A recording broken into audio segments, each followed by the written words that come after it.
अब तक आपने देखा कि दूसरी दुनिया से बिना काली की मदद के अबोनिता का बाहर आना काली के मन में अबोनिता के लिए शक पैदा करता है और काली अबोनिता के घर पर ना रहने पर उसके सामान की तलाशी लेती है, जिसमें उसे अबोनिता की एक तस्वीर मिलती है। उस तस्वीर में एक आदमी का चेहरा पहचान पाना मुश्किल था।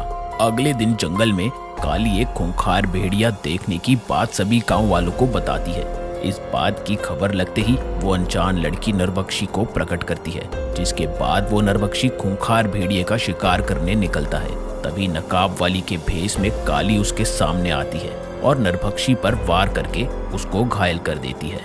अब आगे। किशनगढ़ एक नई सुबह के साथ उठता है। कहीं कोई अपने घर में झाड़ू लगा रहा था तो कोई कुछ और कर रहा था। तो वहीं काली भी सुबह का नाश्ता कर रही थी। साथ ही उसके दिमाग में कल रात वाली बातें घूम रही थी। वो नाश्ता कर ही रही थी कि तभी दुर्गा उसकी प्लेट में एक और पराठा रख देती है और उसके पास बैठ जाती है और उससे कहती है, काली, कल रात कुछ हुआ था क्या? नहीं तो क्यों? नहीं, बस यूं ही चुपचाप बैठी है ना। खैर ये बता कि अबोनिता सरपंच जी के घर ही थी ना?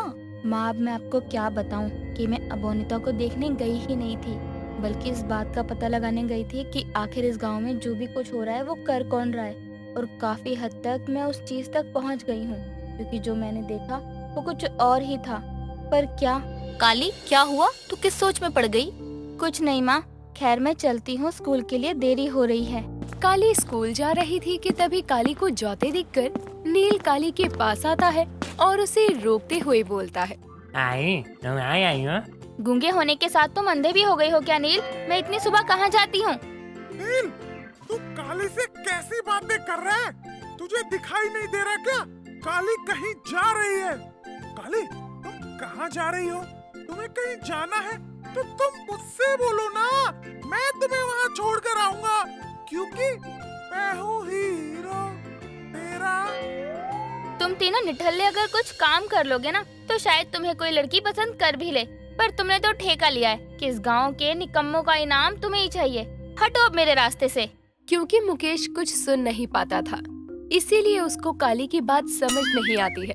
अब काली वहाँ से जाने लगती है, तभी नितिन काली को रोकते हुए बोलता है, ताली, आज मैं तुमते तुत नहीं ताऊंगा, पर मुझे तुमते एक चीज पूछनी है। अदल तुम बताता तो। हाँ कहो। वो तुमने अबोनिता तो तई देता है क्या? वो क्या है ना, वो मिल नहीं लही तई भी। अबोनिता तो सरपंच जी के घर रहने आई थी, तो तुमने वहाँ जाकर पता किया? क्या कहा? रात को वो सरपंच जी के घर गई थी, पर सुबह ही मेरी सरपंच जी से बात हुई है फोन पर। उन्होंने तो मुझे ऐसा कुछ बताया ही नहीं। क्या? अगर वो वहाँ होती तो सरपंच जी कुछ तो बोलते आपसे, और अगर वो सरपंच जी के घर नहीं गई तो फिर वो कहाँ गई है? वो तो तुम्हारे घर रहती है ना। कृष की बात सुनकर काली कृष को रात में हुई अबोनिता और उसके बीच की बहस के बारे में सब बताती है। ये जानने के बाद कृष भी अब चिंता में डूब जाता है और वो काली से कहता है, काली, ये क्या कर दिया तुमने? खैर छोड़ो, अब कोई बात नहीं, हम दोनों मिलकर अबोनिता को ढूंढते हैं। वो लड़की हवन कुंड के सामने बैठी उस नरभक्षी राक्षस को देखकर गुस्से में खुद से बोलती है, मैं उसको नहीं छोड़ूंगी। उसने तुम्हें घायल किया है ना, उसको इसकी बहुत बड़ी कीमत चुकानी पड़ेगी। उसको मैं खून के आंसू रुलाऊंगी और ये मेरा वादा है तुमसे। तुम्हें कितनी बार बोला है कि हर चीज में जल्दबाजी अच्छी नहीं होती है, पर तुम हो कि मेरी बात ही नहीं सुनती हो। तो क्या करूं? हाथ पर हाथ रखकर ये सब होता देखती रहूं? किस तरह से वो नकाब वाली लड़की यहाँ मेरे पास आएगी और सब कुछ खत्म कर जाएगी? मैंने ऐसा कब कहा? मैं तो ये बोल रहा हूँ कि तुम बस किसी भी चीज में जल्दबाजी मत करो। तुमने भेड़िए के बारे में सुना और इस नरभक्षी राक्षस को किशनगढ़ गांव में भेज दिया उस भेड़िए को लाने के लिए। तुमने जरा भी नहीं सोचा कि गांव में इतना खूंखार जानवर नहीं आ सकता। बिना जांच पड़ताल किए तुमने इसको मौत के मुंह में धकेल दिया। मैंने तुम्हें पहले भी बताया था कि किशनगढ़ गांव में एक दैविक शक्ति है, जरा संभाल कर, पर तुमने मेरी एक नहीं सुनी। तो कैसे ठीक होगा सब कुछ? और ये नरभक्षी को ठीक कैसे किया जाए?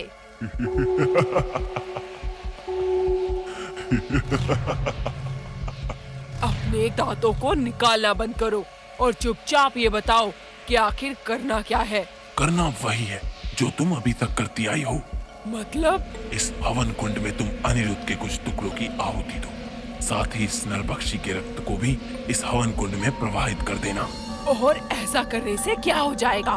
ऐसा करने से एक नीले रंग का पदार्थ उत्पन्न होगा, और अगर वो पदार्थ तुमने इस नरभक्षी के चोट पर डाल दिया तो ये नरभक्षी कुछ ही पल में ठीक हो जाएगा। साथ ही उजागर होगी एक नई शक्ति, और वो नई शक्ति इतनी शक्तिशाली होगी, इतनी शक्तिशाली होगी कि उसको हरा पाना किसी मामूली इंसान के बस में नहीं होगा। वो लड़की उस खोपड़ी से कुछ और पूछती, उससे पहले ही वो खोपड़ी एक धुएं में तब्दील होकर उड़ जाता है। काली और कृष दोनों मिलकर अबोनिता को ढूंढ रहे होते हैं। सरपंच जी से भी इस बारे में पूछती है, लेकिन वो भी साफ मना कर देते हैं कि कल रात उन्होंने अबोनिता को ना तो देखा और ना वो यहाँ आई। जिसके बाद काली और कृष पूरे गांव में उसको ढूंढते हैं, पर अबोनिता उनको कहीं भी नहीं मिलती। जिसके बाद कृष काली से बोलता है, काली, अबोनिता कहाँ है कहाँ नहीं ये हम नहीं जानते, लेकिन हमें अबोनिता के गायब होने का सच पूरे गांव वालों को बताना पड़ेगा। हाँ सचिव जी, आप सही कह रहे हैं। काली और कृष अब दोनों ही दौड़ते हुए पंचायत ऑफिस जाते हैं। जिसके बाद कृष माइक उठाकर पूरे गांव में अबोनिता के कहीं भी ना मिलने की अनाउंसमेंट कर देता है। सभी गांव वाले गौर से मेरी बात सुने, अबोनिता कहीं भी नहीं मिल रही है, इसलिए अगर किसी को भी अबोनिता कहीं भी मिले तो एक बार पंचायत ऑफिस में आकर जरूर बताइएगा। कृष की बात सुनकर सभी गांव वाले हैरान और परेशान हो जाते हैं। जिसके बाद सभी गांव के लोग पंचायत ऑफिस के बाहर खड़े हो जाते हैं और आपस में बात करने लगते हैं। ई का हुई गवाह, इस करिया के बाद तो हमें बहुत मुश्किल से वो अबोनिता पसंद आई थी, पर देखो वो अबोनिता भी न जाने कहाँ चली गई है। अब हमार बेटा नितिन किसके सहारे जिएगा? अरे बहुत मुश्किल से वो अबोनिता पसंद आई थी। भाग्या बहन, तुम चिंता मत करो, सब ठीक हो जाएगा। काली को तो मैं बताऊंगी, इसके अंदर अपनी शक्तियों का बहुत घमंड आ गया है ना, इसकी वजह से वो बेचारी बच्ची न जाने कहाँ चली गई। अरे हमको तो ये समझ नहीं आ रहा है कि अबोनिता गई कहाँ है। जो भी है, हमें भी क्रिस और काली के साथ मिलकर अबोनिता को ढूंढना होगा, क्योंकि अपने गांव में जो हो रहा है ना वो सही नहीं है। ऐसा तो नहीं कल जिस भेड़िए को काली ने देखा, कहीं अबोनिता भी उसका ही शिकार हो गई हो। ये कैसी बातें कर रही हो आप? अरे जरा सोच समझ कर तो बोलिए। सभी गांव वाले आपस में बातें कर रहे थे। तभी वहां पर हर्ष पहुंचता है और पंचायत ऑफिस के अंदर जाकर वो काली और कृष को कहता है, काली, कृष, मैं ये क्या सुन रहा हूँ?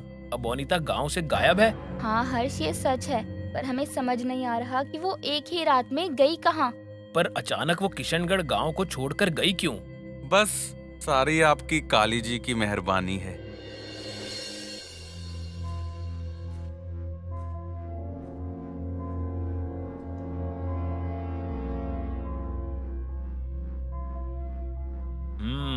ये बात है। कृष, जहाँ से अबोनिता आई थी वहाँ से उसके बारे में कुछ पता लगाना पड़ेगा। अगर काली से झगड़ा होने पर वो इस गांव को छोड़कर गई है तो जरूर वो वापस वहीं गई होगी जहाँ से वो आई थी। अरे उसके बैकग्राउंड के बारे में तो किसी को नहीं पता, पर वो आई तो डीएम ऑफिस से ही थी। हर्ष ने बात तो बिल्कुल सही की है। मैं अपनी शक्तियों से पता लगाने की कोशिश करती हूँ कि आखिर अबोनिता कहाँ गई। हर्ष, कृष, तुम दोनों उसके बारे में पता लगाओ, मैं अभी आती हूँ।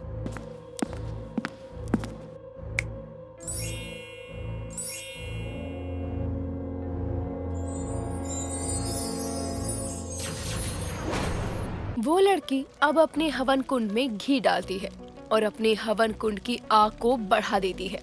उस बढ़ती हुई आग को देखकर वो लड़की हंसते हुए चीख कर बोलती है, जिस तरह से ये आग भड़क रही है, ठीक उसी तरह से मैं भी भड़क रही हूँ, और जिस तरह से मैं इस आग को शांत नहीं होने दे रही, ठीक उसी तरह से ये फोटो भी मुझे शांत नहीं होने देगी। इस तरह से वो लड़की अपनी दूसरी साइड रखे अनिरुद्ध के टुकड़ों को अपने हाथ में उठाती है और उसके कुछ टुकड़ों को अग्नि में डाल देती है।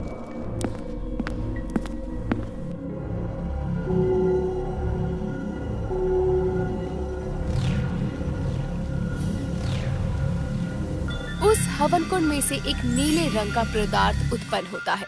उस पदार्थ को देखकर वो लड़की काफी खुश हो जाती है।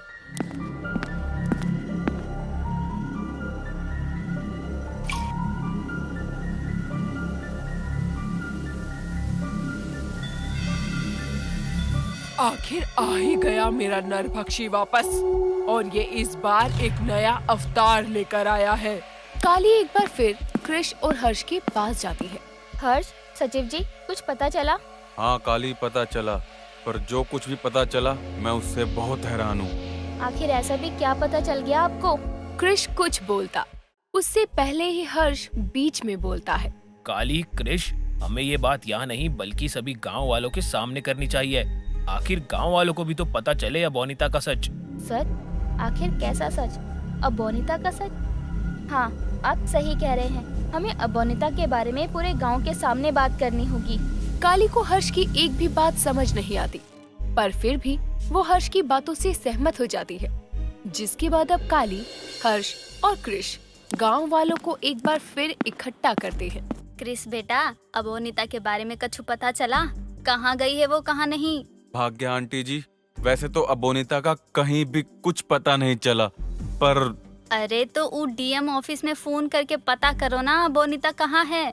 हाँ कृष बेटा, डीएम ऑफिस में फोन करो, क्या पता वो सच में वही हो।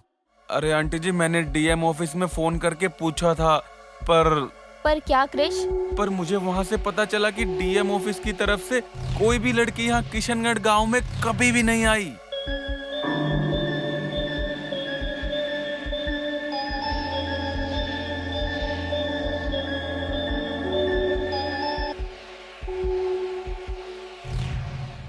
अगर वो डीएम ऑफिस से नहीं आई थी तो कहां से आई थी? और उसने हमसे झूठ काहे कहा कि वो डीएम ऑफिस से आई है? इसका मतलब मेरा शक बिल्कुल सही था। अबोनिता कोई आम इंसान नहीं है, पर वो कौन है और उस फोटो में अबोनिता के साथ कौन था? कहीं अबोनिता का सच उस फोटो से तो नहीं जुड़ा? आखिर कौन है अबोनिता? मुझे जो झलकियां आ रही थी उसका क्या मतलब है? जो भी है, इन सब से मुझे ही पर्दा हटाना होगा। ये गुत्थी उलझती ही जा रही है। अबोनिता का रात, कल रात दोबारा वो दरवाजा दिखना, उस नरभक्षी का आना। पहले तो लगा मैं अनसुलझी कहानी के अंतिम छोर पर हूँ, पर अब ये सब देखकर लग रहा है कि जितना मैं इसका पता लगाने की कोशिश कर रही हूँ, मैं उतना ही इसमें उलझती जा रही हूँ।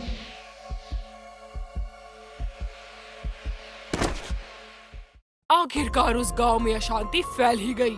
जाओ और मचा दो उस गांव में कोहराम, और ढूंढ लाओ उस नकाब वाली लड़की को जिसने तुम्हारा ये हाल किया है।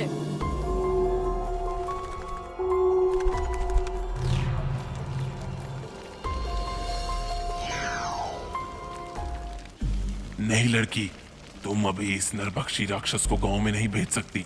अगर तुमने इसे वहां भेजा तो अंजाम अच्छा नहीं होगा, क्योंकि वहां दैविक शक्ति अब भी मौजूद है और तुम्हारा ये नरभक्षी राक्षस उसके आगे टिक नहीं पाएगा। इसीलिए मेरी मानो तो कुछ देर के लिए सब्र कर लो। काली की जब आंखें खुलती है तो काली खुद को अपने घर में पाती है, अपने पास अपनी माँ को बैठा देखकर और उसके आसपास गांव वालों की भीड़ लगी देखकर काली सभी से कहती है, हम तो पंचायत ऑफिस में थे ना, तो यहाँ पर कैसे? और मैं बिस्तर पर क्या कर रही हूँ? काली, तुम अपना ख्याल क्यों नहीं रखती हो? पता भी है तुम्हें, वहाँ पर तुम बेहोश हो गई थी। लगता है मैं अबोनिता के बारे में कुछ ज्यादा ही सोच रही हूँ, पर फिलहाल मुझे भी गांव वालों को शांत करवाना होगा। हाँ हर्ष, मैं जानती हूँ कि मैं बेहोश हो गई थी, पर वो दरअसल मेरी तबीयत कुछ ठीक नहीं है। ऊपर से अबोनिता के बारे में भी सोच रही थी, इसलिए शायद मुझे चक्कर आ गए होंगे। काली, तुम खुद का ख्याल क्यों नहीं रखती? तुम जानती भी हो तुम मेरे लिए कितनी खास हो। अगर तुम्हें कुछ हो गया तो मेरा क्या होगा? काली हर्ष की बात सुन सकती थी, इसीलिए वो हर्ष की मन की सारी बात सुनती है। हर्ष, मुझे कुछ नहीं होगा, मैं पूरी तरह ठीक हूँ। काली बिटिया, तनी खुद पर ध्यान दे दियो, काहे की तू हमारी बहुरिया, हमरा मतलब कि इस गांव की बिटिया है। हाँ मैं ठीक हूँ, आप लोग चिंता मत कीजिए। कृष, हमें अबोनिता के बारे में पता लगाना होगा। काली, हम अबोनिता के बारे में पता लगा लेंगे, पर उससे पहले तुम प्लीज अपना ध्यान रखो। और चलो, काली का घर खाली करो सब। थोड़ी देर काली आराम करेगी, तभी तो वो अच्छा महसूस करेगी। और दुर्गा आंटी, आप काली का ख्याल रखना। कृष की बात से पूरा गांव सहमत होता है। जिसके बाद अब सभी अपने अपने काम में दोबारा लग जाते हैं। लेकिन काली अपनी माँ के पास बैठी होती है। काली की तबीयत खराब देखकर दुर्गा अपनी आंखों में आंसू लिए काली को ममता भरी बाहों से गले लगा लेती है और उससे बोलती है, मेरी बच्ची काली, तू ठीक है ना? देख काली, गांव में जो कुछ भी हो रहा है, मैं जानती हूँ कि तू उसको लेकर बहुत परेशान है, पर इसका मतलब ये नहीं है कि तू अपना ध्यान ना रखे। माँ, मुझे अबोनिता शुरू से ही ठीक नहीं लगती थी। मैं आपको बताना चाहती थी, पर आपको कभी कुछ भी नहीं बता पाई क्योंकि आप उसको अपनी बेटी की तरह प्यार करती थी और उसके बारे में कुछ सुनना पसंद भी तो नहीं करती थी।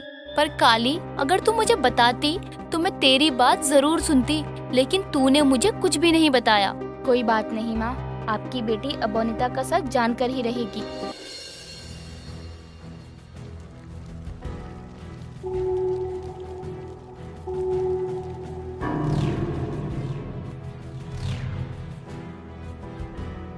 बड़ा माँ बेटी में प्यार उमड़ रहा है, पर कोई बात नहीं, ये प्यार ज्यादा दिन तक नहीं रहने वाला है। मैं आपको जीवित करके रहूंगी। आपके सिवा मेरा इस दुनिया में कोई नहीं है। इन गांव वालों ने आपको मुझसे छीन लिया।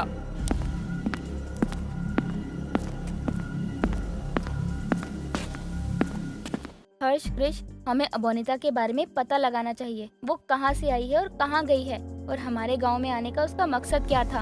हाँ, काली सही बोल रही है। और अबोनिता का सच हमें ना तो फोन पर पता लगेगा और ना ही किसी के जरिए, इसलिए हमें खुद ही डीएम ऑफिस जाना पड़ेगा।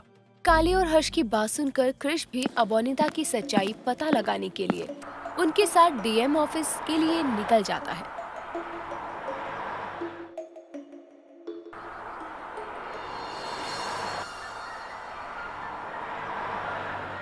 काली, काली क्या हुआ तुम्हें? हर्ष, लगता है काली के सर में बहुत दर्द है, चलो इसे हॉस्पिटल लेके चलें। हर्ष अब अपनी कार हॉस्पिटल की तरफ मोड़ता है और काली को हॉस्पिटल ले जाता है, जिसके बाद काली अपना चेकअप करवाती है।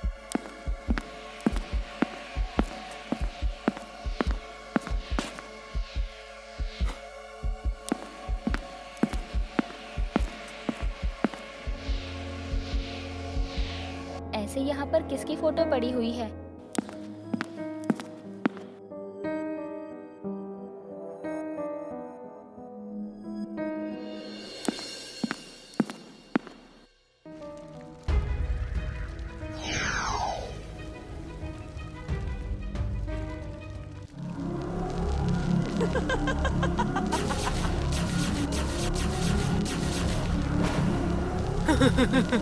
मैं हर चीज का बदला लूंगी। उन सभी ने आपको मुझसे छीना है ना, इन सभी गांव वालों से मैं भी इनके अपनों को छीनूंगी। जिस तरह से मैं अपनों के लिए शुरू से तड़पी हूँ, ठीक उसी तरह से ये लोग भी तड़पेंगे। किशनगढ़ गांव से दूर बंगाल के बांकुड़ा गांव में अनिरुद्ध अपनी पत्नी अद्विका के साथ रहा करता था। अद्विका काफी सुंदर थी, साथ ही वो काफी अच्छी भी थी, पर कहते हैं ना, जो जैसा दिखता है वैसा होता नहीं। ठीक उसी तरह जितनी संस्कारी अद्विका दिखती थी, वो उतनी ही खूंखार अपने घर में थी। पर कैसे, चलिए जानते हैं। अद्विका बंगाल के बीरभूम गांव की सबसे बड़ी डायन थी। ऐसा कह सकते हैं कि वो काले जादू में माहिर थी। और जब बीरभूम में अद्विका के बारे में पता चला, तो उन गांव वालों ने उसको और उसके पति अनिरुद्ध को वहां से निकाल दिया था। बीरभूम से निकाले जाने के बाद अद्विका अनिरुद्ध के साथ बांकुड़ा गांव में रहने के लिए आ गई, पर वो अपने काले जादू को नहीं छोड़ती। उसको कुछ भी चाहिए होता तो वो बस काले जादू से उस चीज को हासिल कर लेती, पर अनिरुद्ध को ये सब बिल्कुल भी पसंद नहीं था। ऐसे ही एक दिन, अद्विका, तुम प्रेग्नेंट हो, तुम ये काम छोड़ क्यों नहीं देती हो? तुम्हें पता है ना मैं तुमसे कितना प्यार करता हूँ और मैं तुम्हें कभी खोना नहीं चाहता। अनिरुद्ध, कुछ नहीं होगा मुझे, और मैं प्रेग्नेंट हूँ तो क्या हुआ? मैं प्रेग्नेंट हूँ तभी ये विद्या कर रही हूँ, ताकि आने वाले समय में हमारी बेटी को कोई शक्ति सीखने की जरूरत ना पड़े और उसको जो चाहिए वो मेरी शक्तियों से प्राप्त हो जाए। बेटी? तुम्हें कैसे पता हमें बेटी होगी? अनिरुद्ध, मुझे सब पता है कि मेरी कोख में लड़का है या लड़की। समय गुजरता है और समय के साथ अद्विका को एक बेटी होती है। अद्विका और अनिरुद्ध अपनी बेटी की खुशी में पूरे बांकुड़ा को एक शानदार पार्टी देते हैं, जिसके बाद वो अपनी बेटी का नाम बोंदिता रखते हैं। अनिरुद्ध खुशी से अपने हाथों में एक लेटर लेकर आता है। तभी वहाँ पर अद्विका आ जाती है और अपने पति को इतना खुश देखकर वो उससे उसकी खुशी का कारण पूछती है। अद्विका, आज मैं बहुत खुश हूँ। आज मेरा सपना पूरा हो गया। मैंने मंजिल पा ली अपनी। तुम्हें पता है, आज मुझे उस चीज की डिग्री मिल गई जिस चीज के लिए मैं इतने सालों से मेहनत कर रहा था। आखिरकार आज मैं डॉक्टर बन ही गया। मेरी मेहनत सफल हुई। ये आपकी मेहनत नहीं हो अनिरुद्ध, बल्कि मेरी काली शक्तियों का असर है। ये तो बहुत अच्छी बात है अनिरुद्ध। काल देवता चाहेंगे तो तुम इसी तरह आगे बढ़ते रहोगे। अद्विका के मुंह से काल देवता का नाम सुनकर अनिरुद्ध चिढ़ जाता है, जिस पर वो गुस्से में चिढ़ते हुए उससे बोलता है। अद्विका, ये क्या बोले जा रही हो तुम? हम दुर्गा माँ को मानते हैं, काल देवता को नहीं। और तुम इस काले जादू को छोड़ दो। देखो, अब मैं एक डॉक्टर बन चुका हूँ, इसलिए मैं तुम्हें ये सब तो करने नहीं दूंगा। ये सब ठीक नहीं होता है अद्विका। देखिए अनिरुद्ध जी, मैंने आज तक आपको कभी किसी चीज के लिए नहीं रोका है, इसलिए अच्छा यही होगा कि आप मेरे काम में दखल अंदाजी ना दे। अनिरुद्ध अपनी पत्नी को जवाब नहीं दे पाता, जिसके बाद वो भी अपने कमरे में सोने के लिए चला जाता है। समय यूं ही बीतता है। समय के साथ अद्विका की काली शक्तियाँ बढ़ती जाती है। ऐसे ही एक दिन मैंने बहुत सारी शक्तियाँ हासिल कर ली है। अब अगर मुझे कुछ हासिल करना है तो वो है काली शक्तियों का ताज। अगर जिस दिन मैंने उस काली शक्तियों के ताज को हासिल कर लिया, उस दिन मैं अपने परिवार वालों के साथ यहाँ राज करूँगी, राज। पर उस ताज को पाने के लिए मुझे काल देवता को शुद्ध रक्त चढ़ाना होगा। काली शक्ति को अपनाने के लिए अद्विका अब जंगल में से जानवरों को मारती और उनके रक्त से अपने काल देवता को स्नान करवाती। पर जब ये बात बांकुड़ा के लोगों को पता चलती है, तो उन लोगों के बीच एक गुस्से की आग भड़क जाती है और सभी गांव वाले अपने हाथों में मशाल लिए डॉक्टर अनिरुद्ध के घर पहुंचते हैं और चिल्लाते हुए कहते हैं, बाहर निकल अनिरुद्ध, कहाँ चुप कर बैठा है? अरे उस अद्विका को निकालो, वही है जो है। वो तो है ही, पर क्या बहन तुम्हें नहीं लगता कि अनिरुद्ध को भी ये सब पता होगा?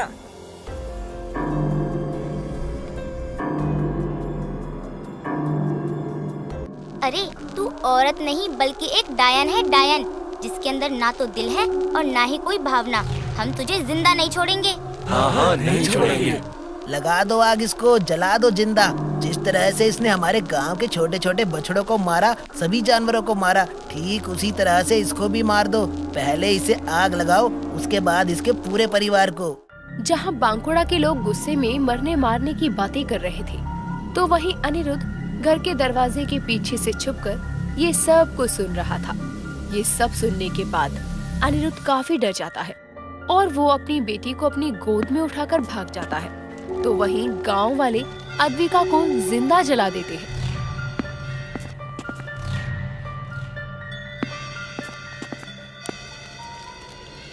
मैंने जो करना था वो मैंने कर दिया।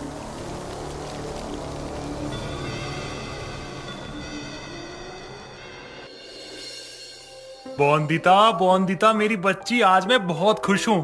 पर पापा क्यों?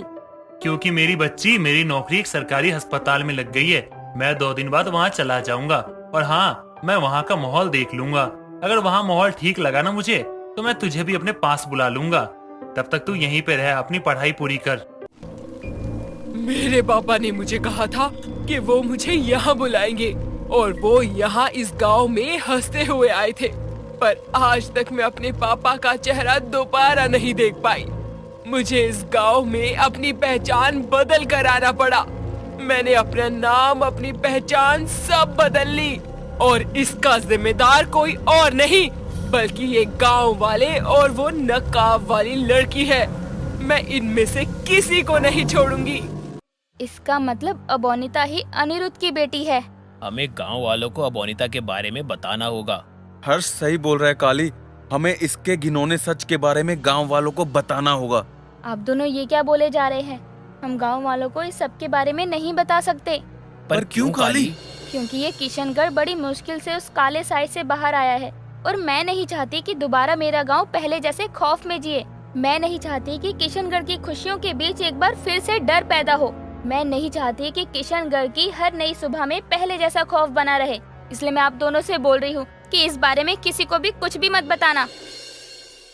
आप दोनों घर जाइए, मैं थोड़ी देर बाद आती हूँ, मुझे कुछ जरूरी काम है। काली चलो, मैं भी तुम्हारे साथ चलता हूँ। हर्ष, मैंने कहा ना आप जाओ। और हाँ, गांव में ये बोलना कि अबोनिता एक बहरूपिया थी जो अब इस गांव से जा चुकी है। काली की बात से हर्ष और कृष सहमत हो जाते हैं और वो गांव चले जाते हैं। पर काली अब अपनी चुटकी बजाती है और वहाँ से गायब हो जाती है।